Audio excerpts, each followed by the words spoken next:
And a good Saturday afternoon to you. This Vermont Utility Weather Hazards Outlook is valid the rest of today, Saturday, through next Friday, February the 13th. Arctic chills in progress right now with cold wind chills. The colder temperatures will moderate rather quickly on Monday, but this weekend be advised for extremely cold wind chills, as cold as -50. All eyes are still on an evolving storm system that will arrive sometime along about Monday night, mainly in the form of its precipitation. This will last off and on into the day on Wednesday. Lots of uncertainty in the strength and track of this area of low pressure. It may produce gradient winds that could possibly be on the strong side, so we'll have to keep a close eye on that. Also, a messy mixture of precipitation types, that wintry mix, though less of an issue for utility concerns, will be certainly a travel problem around the region. Colder Arctic air returns on the backside of this departing area of low pressure, though not extreme. That'll happen late in the week, mostly on Friday, as high pressure sets up also good project weather pushing in along about Friday. You're looking at MOS values, or model output statistics. This is for the European model. This is from the overnight model runs. Calling your attention here, first of all, we're looking at the very cold temperatures aloft and at surface. Some of these are close to records. 35.1 minus side on Sunday. Actually, this evening at 7 o'clock, that looks to be the coldest. That's the Arctic air mass moving on through, and it does look like it then moderates aloft and at the surface. All eyes are on Tuesday's weather system. First of all, we're looking at just a few piddly hundredths of an inch arriving, it looks like, overnight Monday night. Again, this is the European model, and the European model track has it off the track to the west of our region, so consequently we're seeing an influx of warmer air, and using 850 millibar temperatures, we see warmer air moving in at just 0.2 of a degree, so fairly neutral on Tuesday morning, but then temperatures rise aloft at to 2.6. Now, these numbers have been falling over time as the model is continuing to evolve the track. And if it's more overhead, these numbers may come down and remain below freezing.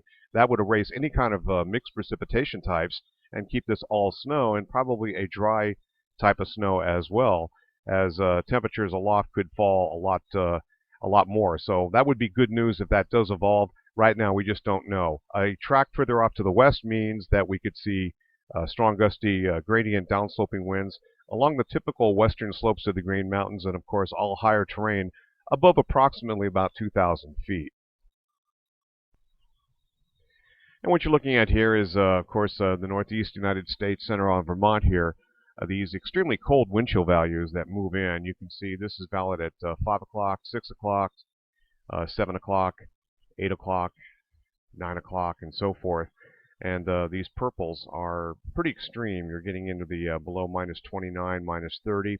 And you can see that these really come into play here, especially during the night tonight.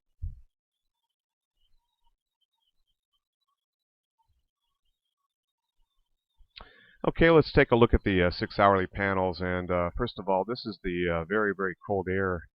And we're going to run this along here. So that very cold air then transitions over Vermont. And again, this is valid about 7 o'clock this evening. So that area of higher pressure then works through the region. We'd have great project weather if it wasn't so doggone cold. That area of higher pressure then exits out of the region, opens the door for this developing weather system, which then will take a track to about State College. And then the latest indications are a little bit closer to Vermont. This is good news, and it's not as strong. So as we run these here, area of higher pressure exits the region, opens the door, tightens up the pressure gradient. We're looking at 1,001 millibar area of low pressure right along the vicinity a little bit west of Binghamton.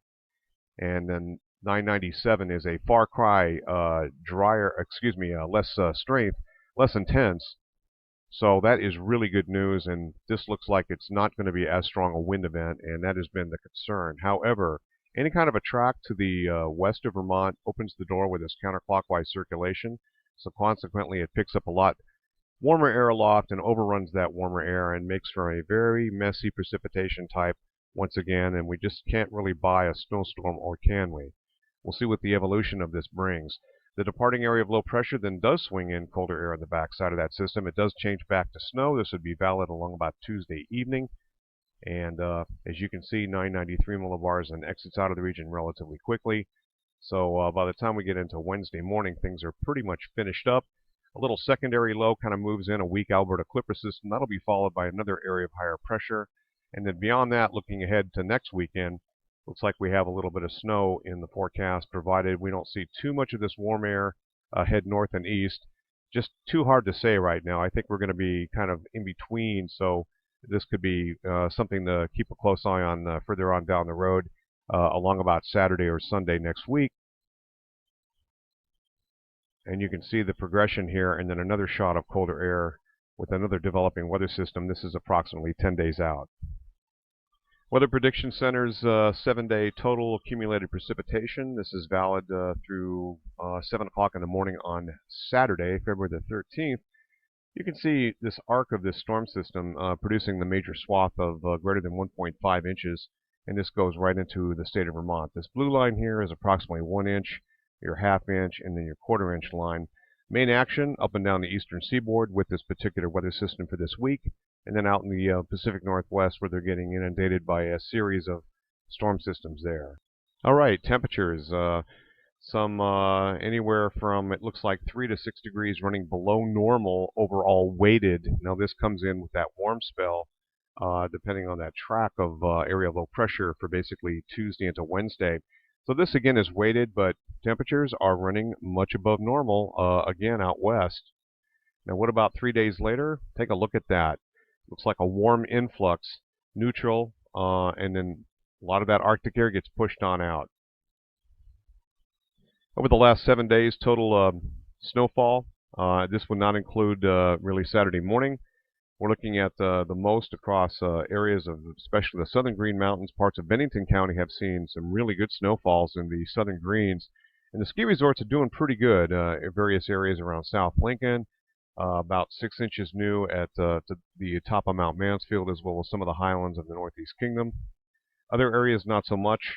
And generally, the best snowfalls have been west of the spine of the Green Mountains over this week. And total snow depths, the most in the state reported at the Stake, top Mount Mansfield at 24 inches 2 feet, a couple inches in Burlington, 1 inch in my location. That's about it. And we've been kind of missed out here, especially east of the Green Mountains. A little better action in some areas of the Vermont's Northeast Kingdom, but even there it's kind of sparse for this time of year.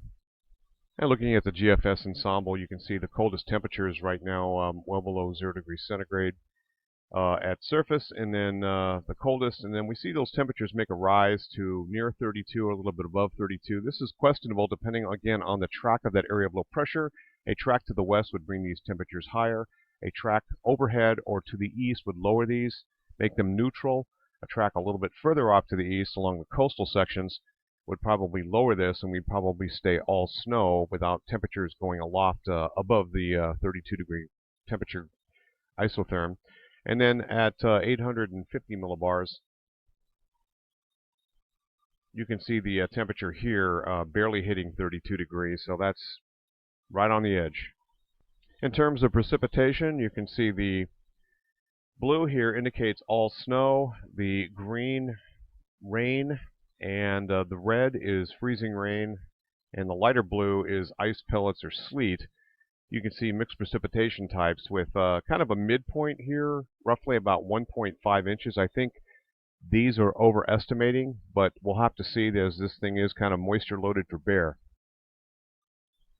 So the big model conundrum once again is watching how the winds will behave. And as I run this, this would be valid on Monday evening at 7 o'clock. That's 1 o'clock in the morning on Tuesday, and then we get into the wind event here. You'll see it creeping in from the southwest.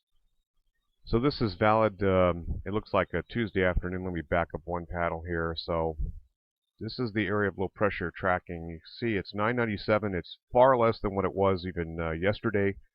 However, if this track moves a little bit further over, I don't think we're going to have hardly any wind issues to worry about. And it goes out pretty quickly. That's it from here. This is going to be the big utility concern. Other than that, and we get rid of this storm early Wednesday, I think we're looking pretty good. Roger Hill, Wuthering Heights.